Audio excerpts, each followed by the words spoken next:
Terise Powe used to be called Killer Kyle, but you probably know him as Kshordy, the controversial Duval, Florida drill rapper currently doing 12 years in jail for possession of a firearm by an adjudicated felon. You may also know him as Prince Shorty or Lil Draco Shorty.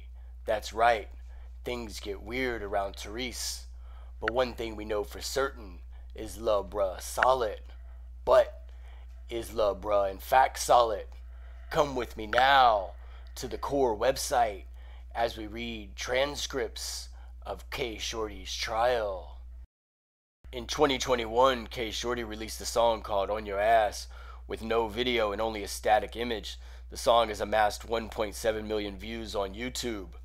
The song details a shooting which Kshordy was involved in and has currently been sentenced to 12 years in prison for possession of a firearm. In the song, Kshordy raps the lines, "What I'ma say? What if they throw me a case? I'm fixing to go up the road. Fuck it, I'm thuggin'. Crackers ain't telling me nothing. I gotta stick to the code. I started trippin', had to get rid of that mask. Get the fuck away from that pole. Wait till they come. Crackers gonna ask me what happened, and I ain't gonna tell on a soul." But that's cap. He did in fact tell the Crackers who shot at him. In the court, through the lawyer, he said 3 names. Come with me now, as we're in the courtroom. Miss Brown is testifying. She's employed by the FLDE. She's a crime laboratory analyst in the biology section. She was giving testimony about DNA in the Terise Powe gun possession case when during cross-examination, Kshordy's attorney asked her, "Who is Maurice Ball?" causing the state to object and the judge to ask the jury to leave the room, and he asked Miss Brown to leave the courtroom. Only the judge, the state's attorney, Kshordy's attorney, and Kshordy are left in the courtroom. The judge asked Kshordy's lawyer, "Who is Maurice Ball?" Mr. Williams is Kshordy's attorney. "The name is listed on the report. I have not deposed Mr. Ball. All I know is that the name is listed on the report, that Miss Brown has the ability to testify. She stated that she did a report and a buccal swab." The court, "Okay, can I see a copy of the report?" Mr. Williams, "Absolutely, Your Honor." The court, "Where is the name listed?"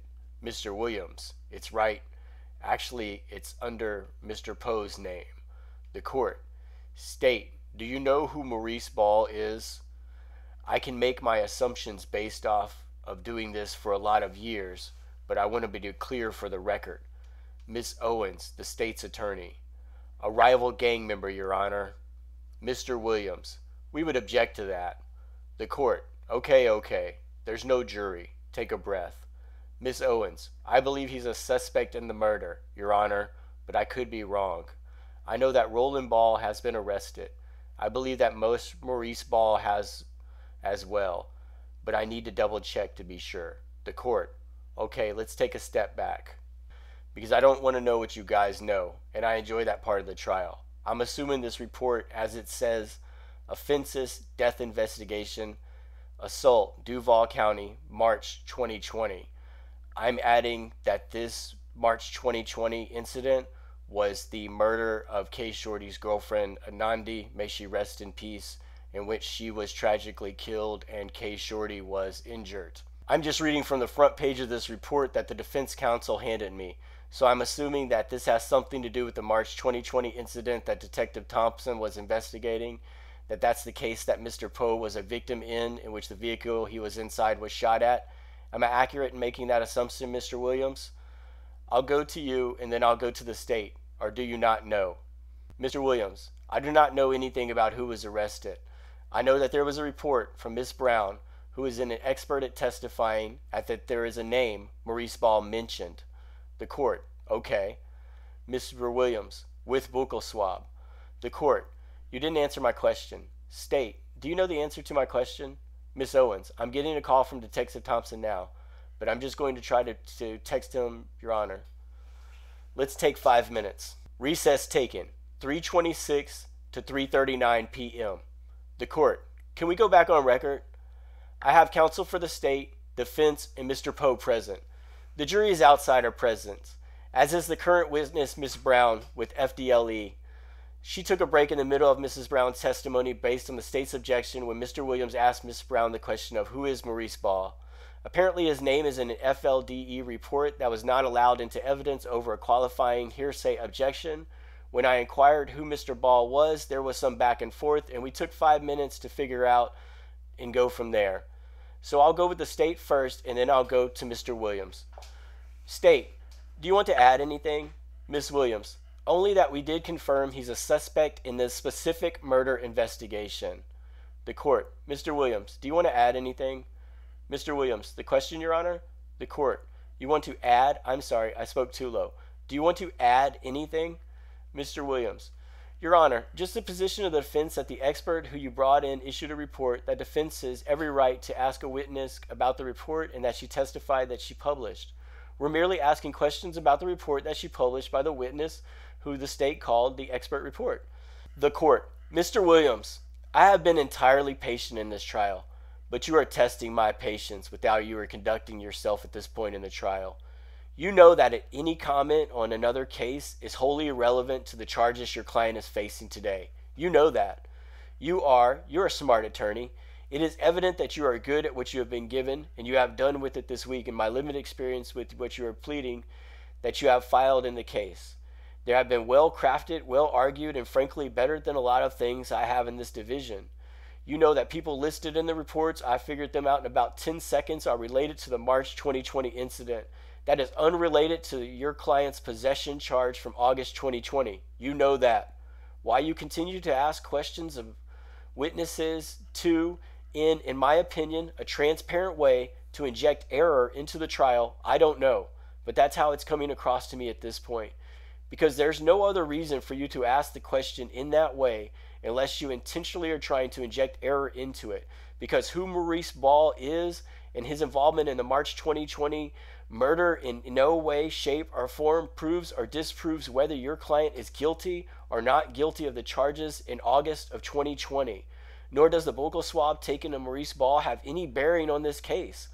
Mr. Williams, but if there are multiple contributors to the DNA that was allegedly found on the firearm and there are testing Mr. Ball, then it should be fair to find out if Mr. Ball or instruct the jury further that Mr. Ball could be a possible contributor.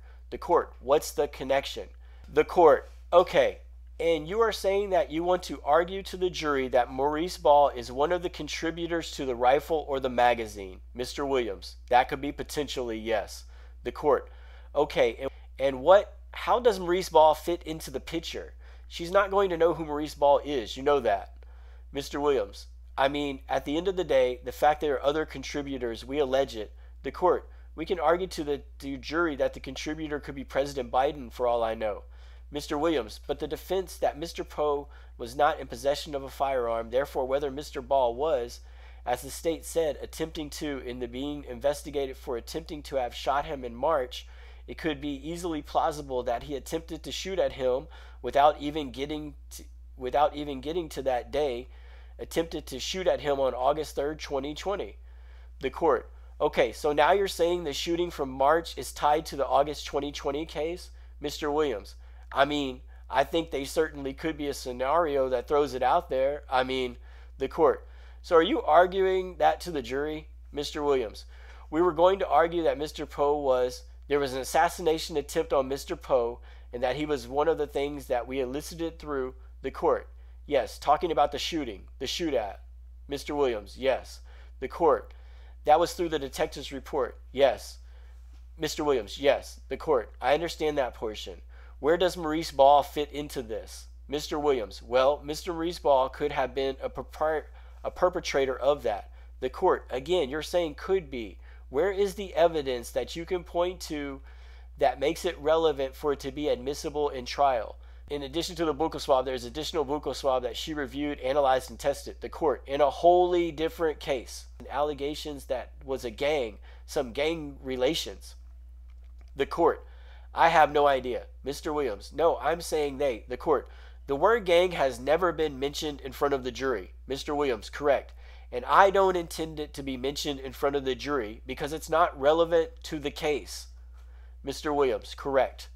My point is that there still could be inference that another individual, it could be said that Mr. Ball and Mr. Powe are friends. Regardless, even if they're friends, the jury could infer that they're friends, and they could still infer that Mr. Ball, who in fact had the firearm, and Mr. Powe did not have the firearm. The court, state, do you have anything you want to add to this conversation? Miss Owens, yes, Your Honor. Mr. Ball's DNA swab was collected in an unrelated homicide investigation. It has nothing to do with this case. This is wholly inappropriate, going against Your Honor's ruling and not going into the facts of another investigation. And that's a ruling that Judge Blas had already issued even before the trial began, response to an oral motion by the state. The court, regarding other investigations? Miss Owens, yes, sir. Mr. Williams, I would point to the court as where there is nothing excluding Maurice Ball, the fact that there is nothing excluding Maurice Ball, and that there is a buccal swab on file. The court, do you know why he wasn't excluded? He was never tested in the case. They never tested him to exclude him. You're putting forth information in front of the jury that has nothing to do with this case. You know it has nothing to do with it, and yet you're grasping at straws. If I have to make you proffer every question you're going to ask the next witness, I will do so. I don't want to do it. I don't want to be here through Sunday on a possession of a firearm. Yet I'm not sure what other resources I have to make sure I protect the integrity of this trial. The court, okay, well then let's act accordingly. The state's objection is sustained. You are not to ask about Maurice Ball, Roland Ball, or Xavier Porter. Any other names on this report? Mr. Williams, to confirm, the court, it is completely irrelevant to this case. It has nothing to do with the possession charge in August 3rd, 2020.